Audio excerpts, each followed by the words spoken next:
अखंड मंथन के सभी दर्शकों को नमस्कार। मैं हूं शेखर त्रिपाठी और आप देख रहे हैं हमारा यूट्यूब चैनल अखंड मंथन।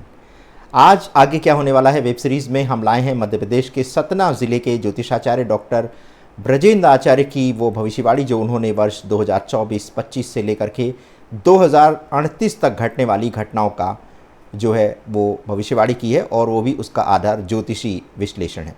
तो चलिए आरंभ करते हैं आज का ये विशेष एपिसोड। तो डॉक्टर ब्रजेंद्र के अनुसार 2024 के बाद यानी अक्टूबर के बाद से ही भारत समेत सारे संसार भर में राजनीतिक उथल पुथल की बड़ी घटनाएं देखने को मिल सकती हैं। इसी के साथ बैंकों के नए नियम भी सामने आएंगे। इसी अवधि में आतंकी दुर्घटना का भी योग दिखाई दे रहा है।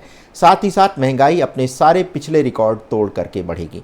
जैसा कि आपको ज्ञात होगा कि भारत मिलीजुली संस्कृति वाला देश है, तो यहाँ भारत के गद्दार भी देश के भीतर देश के लोगों के साथ मिलजुल कर ही रहते हैं। तो ऐसे ही भारत के छिपे हुए गद्दार भी अक्टूबर के बाद सामने आने वाले हैं। इसी के साथ आप देखेंगे कि भारत की सेना द्वारा पराक्रम करने वाली कुछ नई उपलब्धियां भी आपके सामने आएंगी। भारत के पड़ोसी देशों में भी सत्ता परिवर्तन के बड़े योग दिख रहे हैं और इस सत्ता परिवर्तन में एक बड़ा संघर्ष भी होने वाला है। इसी के साथ साथ विदेशी शक्तियों द्वारा भी भारत के अंदर गृह युद्ध जैसी स्थिति पैदा करने के योग भी दिखाई दे रहे हैं। डॉक्टर ब्रजेंद्र की एक और भविष्यवाणी है जो किसी ने भी अभी तक नहीं की है और वह ये है कि भारत में 2038 तक राजतंत्र की फिर से वापसी हो रही है और ये राजतंत्र ब्राह्मण ही लेकर के आएंगे। ब्राह्मणों द्वारा क्षत्रिय गुणों वाले व्यक्ति को सिंहासन पर बैठाकर देश में एक नए प्रकार के शासन की स्थापना की जाएगी। उनके अनुसार ये भविष्यवाणी कभी भी मिथ्या नहीं हो सकती। उनका ये भी कहना है कि देश की सुरक्षा के लिए अब घर से आज़ाद और भगत सिंह को निकलना होगा, क्योंकि देश की अस्मिता की सुरक्षा करने के लिए कोई पड़ोसी देश से वापस आने वाला नहीं है। उनका ये भी कहना है कि अगर 2025 से पहले भारत की जनता मांसाहारी भोजन और मदिरा का त्याग नहीं करती है तो फिर प्रकृति की घटनाएं अधिक रौद्र रूप दिखाएंगी, जिसमें ऐसे मांसाहारी लोग पहले मारे जाएंगे जो किसी जीव को अपना भोजन बनाते हैं। उनके अनुसार मांसाहारियों के लिए ये अंतिम चेतावनी है। इसी प्रकार की भविष्यवाणी भविष्य मालिका में भी की गई है, जिसमें कहा गया है कि मछली खाने वाले बड़ी संख्या में मारे जाएंगे, क्योंकि मछली से एक बड़ी महामारी मास लेवल पर फैलने वाली है। डॉक्टर ब्रजेंद्र के अनुसार 1 अगस्त 2038 तक पूरे संसार में मात्र 116 देश ही बचेंगे। छात्र भंग योग और राजभंग योग और खप्पर योग दुनिया को बदल कर रख देगा। इससे पहले उन्होंने पीएम मोदी के तीसरी बार प्रधानमंत्री बनने की भविष्यवाणी तो बहुत पहले ही कर दी थी, लेकिन उनका ये भी कहना है कि मोदी के तीसरे कार्यकाल में बड़ी चुनौतियां भी सामने आने वाली हैं। उनके अनुसार पीएम मोदी अपने कार्यकाल के मध्य अवधि में भी संन्यास ग्रहण कर सकते हैं। डॉक्टर ब्रजेंद्र के अनुसार संसार में एक नए नेता का उदय भी होने वाला है, जो कि भारत से होगा। इस दौरान महंगाई, आर्थिक असंतोष, धार्मिक उन्माद, जातीय संघर्ष, महामारी और प्राकृतिक आपदाओं से जनता त्रस्त रहेगी और विदेशी षड्यंत्र का बोलबाला रहेगा। इसी के साथ चंद्रमा पर भारत का मिशन तकनीक के क्षेत्र में भारत का वर्चस्व स्थापित करेगा। इसके अलावा बड़े पैमाने पर नए कानून बनाए जाएंगे और भारत को हिंदू राष्ट्र घोषित किया जाएगा। इसके अतिरिक्त संपूर्ण भारत को एकता के सूत्र में जोड़ने के लिए राष्ट्रीय भाषा को मान्यता मिलेगी। गोवध पर प्रतिबंध लगाने वाले कानून भी देखने को मिल सकते हैं।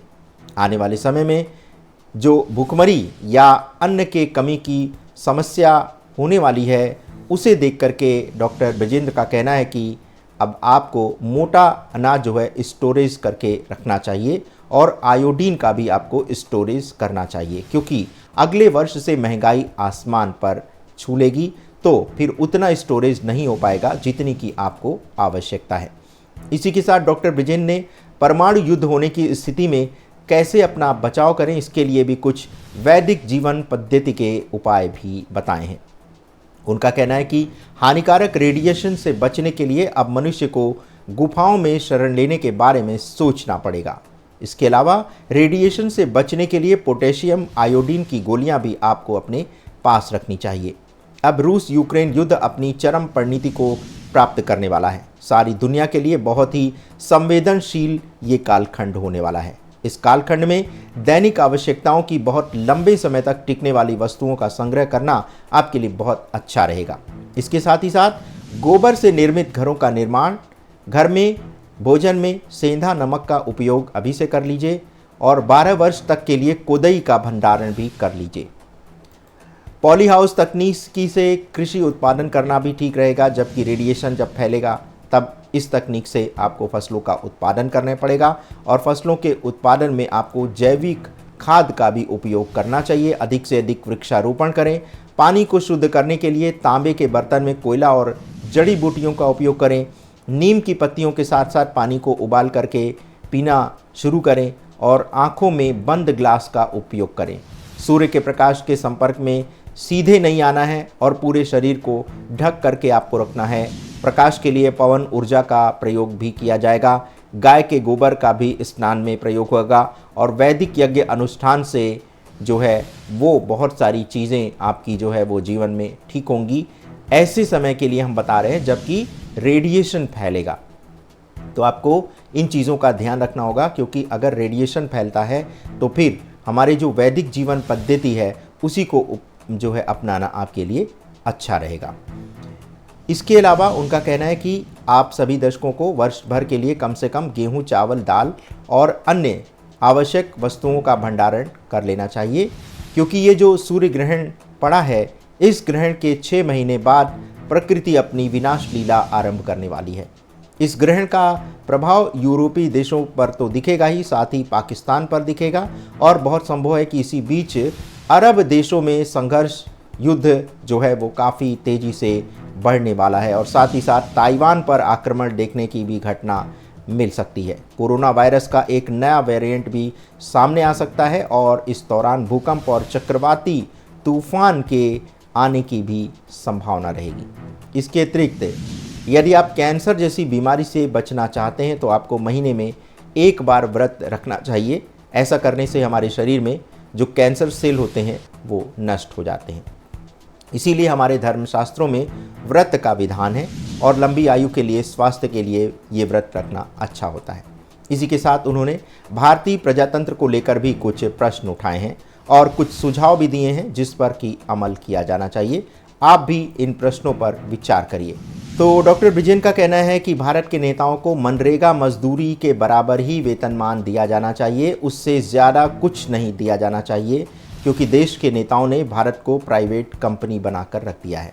इसके अलावा पूर्व प्रधानमंत्री श्रीमती इंदिरा गांधी ने जो इमरजेंसी लगाते समय मौलिक अधिकार समाप्त किए थे, तो ये प्रश्न RTI लगाकर आप पूछें और अगर इसका उत्तर हाँ में आता है तो इसका अर्थ ये होगा कि संविधान से अधिक शक्ति संसद के पास है, और अगर इसका उत्तर ना में आता है तो पता चलेगा कि संसद से अधिक शक्ति संविधान के पास है।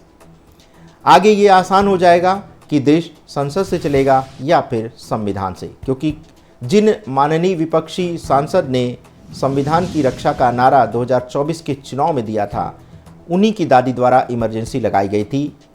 तो इस तरह के प्रश्न हमको आज इसलिए उठाने पड़ रहे हैं क्योंकि आपको भी अब इन प्रश्नों का उत्तर खोजना होगा, वरना हिंदुओं का कोई भी देश नहीं है जहां आप भाग करके शरण ग्रहण कर सकें। और भारत में आपकी ऐसी स्थिति होने वाली है जिसके बारे में आप कल्पना भी नहीं कर सकते। अभी आपको लग रहा होगा कि हम कैसी बातें कर रहे हैं, लेकिन 1947 से लेकर के आज तक का अगर भारत का इतिहास देखिए तो वो धर्म युद्ध का ही इतिहास रहा है। मोपला नरसंहार अगर आपको नहीं जानकारी है तो आप एक बार गूगल पर सर्च करिए कि मोपला नरसंहार में क्या हुआ था, और उसके बाद आपको समझ में आ जाएगा कि उससे भी बड़ा भीषण कांड जो है वो भारत के हिंदुओं के साथ होने वाला है। इसीलिए समय रहते जाग जाएं तो अच्छा होगा। भविष्यवाणी देखना ना देखना आपकी इच्छा पर निर्भर है। हम किसी भी दर्शक को कोई बलपूर्वक चैनल पर आमंत्रित नहीं करते। जिन दर्शकों की रुचि है वही चैनल देखें, अन्यथा अन्य दर्शक अपना समय व्यर्थ ना गंवाएं। तो आज के एपिसोड में बस इतना ही। मिलते हैं एक नए अंक में एक नई रोचक जानकारी के साथ। तब तक के लिए हमें अनुमति दें। धन्यवाद। नमस्कार।